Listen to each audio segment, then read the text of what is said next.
Ok, nous sommes au chapitre 6 de Nefesh HaChaim, du portail 1. On a vu donc auparavant que depuis que le serpent originel a mis son poison dans Chava, et après Adam aussi a mangé du fruit de la connaissance Adam et Chava ont mangé du fruit de la connaissance du bien et du mal, tout est mélangé maintenant, on est tout mélangé en bien et en mal. Avant, le mal était extérieur et nous on était complètement pur, et après, enfin dès ce moment-là, on est de nouveau, c'est tout mélangé. Le Gamma Tzadik, quatrième paragraphe de la page Youtret de cette édition, le Gamma Tzadik Gamour, et même le Tzadik parfait, Shemiyamav lo asa shum maase asher lo tova, qui n'a jamais fait de toute sa vie une action qui n'est pas bon, qui n'est pas bonne. Lo sach miyamav shum sicha kala, il n'a jamais parlé dans sa vie aucune discussion légère. Asher lo tova, qui n'est pas bonne, chas shalom à Dieu ne plaise. Im kolze, néanmoins, tim'at bilti efshari, c'est presque impossible, klal, tout à fait, chez Ma'asav Atovim Atzmam, que ces bonnes actions elles-mêmes, kol mechayav, toute sa vie, yukulam b'shemut ameti legamre, soient faites de façon parfaite, authentique, totale. Velo efilu ba'achad mehenna shum chisaron ufugam klal, qui n'est pas dans aucune d'elles, même un petit manque ou un petit défaut. Zeshamar Katuv, c'est ce qu'a dit l'écriture dans Kohelet, Ecclésiaste, qui Adam en tzadik ba'aretz asher yaseto velo yechetav. Car il n'y a pas d'homme tzadik sur terre qui fera le bien sans péché. Rotze lomar, c'est-à-dire, she'ifshar shelo yeh al kol panim ktsat chesaron, qu'il est impossible qu'il y ait au moins un petit manque, ba'ma'asa tov atzma she'oseh, dans la bonne action qu'il fait. On ne parle pas qu'il va sans péché. Enfin, c'est une bonne action, mais il y a un petit manque, qui est chet, perusho, chesaron, qui adoua. Car le mot chet, bien qu'il est utilisé normalement en tant que péché, mais le vrai sens étymologique du mot chet, c'est un raté. Quelqu'un, quand il rate la cible, on dit chteta tamatara, tu as raté, chteta tamatara, chet. Donc là aussi, il y a dans cette action qu'il a fait, qui doit être parfaite, il y a un petit manque, c'est un petit raté. Donc c'est ce qui est écrit ici dans Kohelet, c'est pas possible que quelqu'un ne fasse, que fasse tout, toujours, de façon complète. Forcément, il y aura un raté. À cause donc du poison du serpent originel. La reine, c'est pour cela. Lorsque la personne, on l'a fait entrer pour se faire juger par Hachem, donc après 120 ans, il faut faire des calculs infinis. Alcool pratim sur tous les détails de chaque action, Venibourav et ses paroles, Marchevotav et ses pensées. Vechol prate hanagotav bofane netiyatam le'an hayunotim, et tous les détails de son comportement, vers quoi il penchait. C'est ce qui est écrit toujours dans Kohelet, Asher asa Elokim et Adam yachar. Dieu a fait l'homme droit. Vehemma, et eux, donc les êtres humains, bechetam par leur péché, bikshu cheshbonot rabim. Ils ont demandé beaucoup de calculs. Ça veut dire qu'à cause du fait qu'il y a le péché originel, donc on doit commencer à juger tout, les paroles, les pensées, les actions, etc. Et tout, chaque détail, c'est très très précis, donc ça demande des calculs nombreux.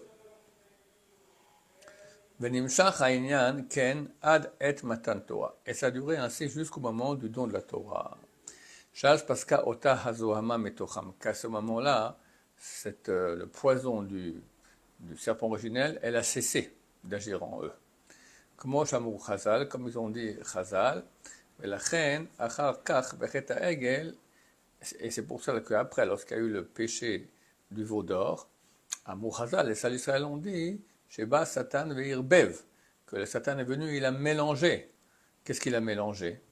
Haïnou, il se marque qu'il a mélangé le monde. Qu'est-ce que veut dire qu'il a mélangé le monde? Haïnou, c'est-à-dire, Sheba mi bachutz, kmo benyan chet adam rishon, qui est venu de l'extérieur, comme avec le premier homme lors du péché originel, vu que maintenant ce poison il est plus intérieur au Matan Torah, au don de la Torah, on nous a ôté la présence du mal en nous. Alors, le mal est venu de l'extérieur, comme le serpent originel qui est venu de l'extérieur pour tenter Ève. Ki mitocham nitgaresh, car de l'intérieur de eux, il a été déjà chassé. Et à cause du péché du veau d'or, ce poison est revenu. Nitarva betocham, c'est mélangé à eux. C'est ça le mélange qu'il a fait, le Messara. Il a remélangé le mal dans notre bien. Kebatrila, comme au début. C'est ce qui est écrit dans le prophète Hoshea. Vema ki Adam avru brit. Il manque les mots ici. Vehema, comme le premier homme, ils ont transgressé l'alliance. On parle vraisemblablement là-bas du peuple d'Israël au mont Sinaï, où ils étaient de nouveau propres, et de nouveau en faisant le veau d'or, ils ont transgressé l'alliance, qu'est Adam, comme le premier homme. Ça s'est refait, deuxième version. C'est ce que Dieu a dit au premier homme. Que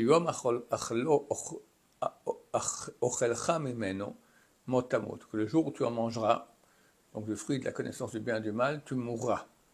Pas que c'était une malédiction ou une punition.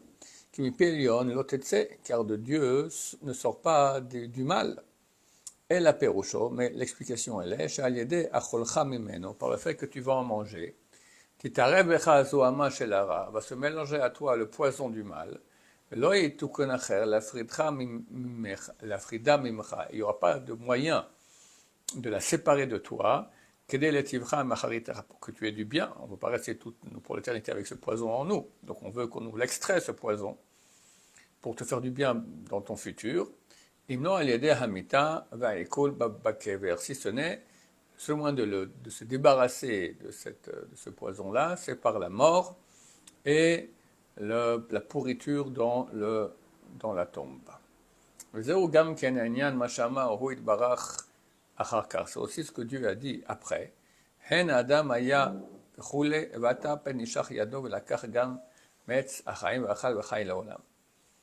Que Dieu a dit qu'il avait peur que l'homme va aller tendre sa main et prendre aussi du fruit de l'arbre de la vie et va vivre pour l'éternité. On sait bien que le but de Dieu, c'est faire du bien à ses créatures. Mais quoi ça le dérange que l'homme vive de façon éternelle? Adraba, qu'il aille, qu'il prenne le fruit, qu'il vive éternellement, et tout le monde sera content. Cependant, c'est ce qu'il veut dire. Lorsqu'il mangera du fruit de l'arbre de la vie et vivra pour l'éternité, il restera à Dieu ne plaise sans réparation. Que le mal ne pourra pas le quitter pour l'éternité. Il ne verra plus de lumière et de bien toute sa vie. S'il y a du mal en lui, comment il fera pour voir le bien? La zot le tovato, gersho megan eden. C'est pour cela, pour son bien, Dieu l'a chassé du Gan Eden, où il aurait pu prendre du fruit de la vie, vivre éternellement,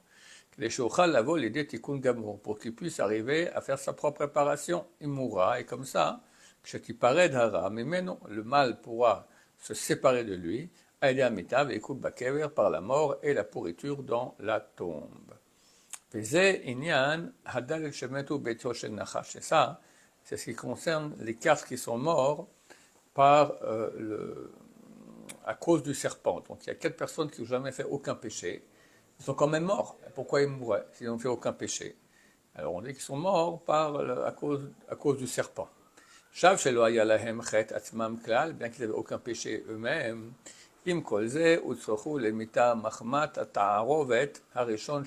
néanmoins ils ont dû mourir à cause du mélange de mal originel, que le poison a été mis en eux. À l'aider Adam Arishon par le péché du premier homme, mais à Satan Nachash par les conseils du Nachash. Et comme ça durera jusqu'à la fin des temps, ça veut dire l'époque messianique. Là, c'est écrit Billah Hamavet la Netzar sera avalé la mort pour l'éternité. Il n'y aura plus de mort. Le Gam Oditaron, encore un avantage. Shidbaer Azara Minaolam Bemsiuto, que le mal à cette époque-là va éradiqué du monde.